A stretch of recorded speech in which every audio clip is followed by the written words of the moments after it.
Hello guys, আমরা সকাল দিকে কাম করতেছি, রোদের ঠেলায় কুলান যায় না। 35 ডিগ্রি রোদ।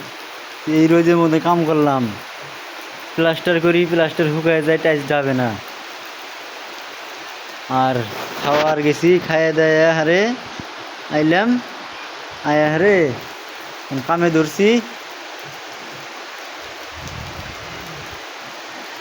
কামে ধরার হাতেই যে বৃষ্টি নামলো, দেখেন গাইস।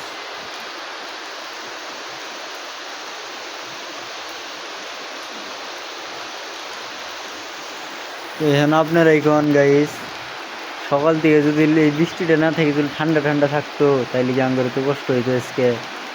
পুরো একদম এদিক কালা মানুষ, আর অবস্থা কেরাসিন গাইস। অরুণাচল জাগা, এখন দিয়ে বৃষ্টি নামতেছে, এখন দিয়ে বালা, এখন দিয়ে রোদে কুলান গেতেছে না।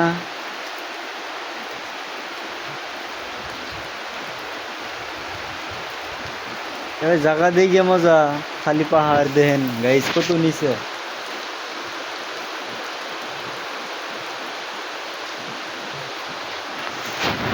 মনে হয় আমরা মেলা উঁচাই আছি। আর এই সাইডে দেখেন গাইস, আঙ্গুর থেকে আর বড় বড় পাহাড় গাইস। মেঘ দিয়ে ঢাকে গেছে গাইস, দেখেন পাহাড়, পাহাড় দেখাই যায় না এত মেঘ। এই ছাদের উপরে এই সিঁড়িতে উঠে জানাকে যখন মশলা বানায়, বালু সিমেন্ট তুলে লেবারের কষ্ট কি কম হয়?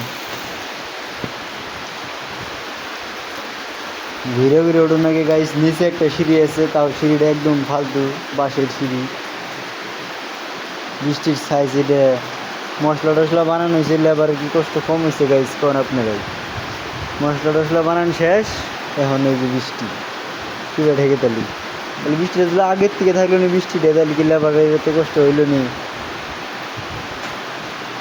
এটা হইলো আমার জিন্দগি গাইস। অরুণাচলে আইলে হারা একবারে 7বার ভাইবে আবেন কেজুল কামে আহেন অরুণাচলে। আঙ্গর তো কিছু না, মিস্ত্রি না আমরা, লেবারের কষ্ট হয় বেশি। রোদের মধ্যে বালু সিমেন্ট তোলা কি কষ্ট কম? আমার কি বয়ে বয়ে খেলে টাইস না কেন, খালি রোদটা মাথার উপর দিয়ে যায়। এমন রোদ উঠছে আজকে, পেট মন করে পেট টেট শুকায় যায় রোদের ঠেলায়। পানি খেয়ে বসবে না। সকাল থেকে মনে হয় 5 লিটার পানি খাইলাম, এখন এক চিমটি একবারও মুতা ধরে না। টাটা গাইস, মেলা কথা কইলাম আমার লাইফ সম্পর্কে। যদি ভালো লাগে ভিডিওটা লাইক করেন, শেয়ার করেন। টাটা।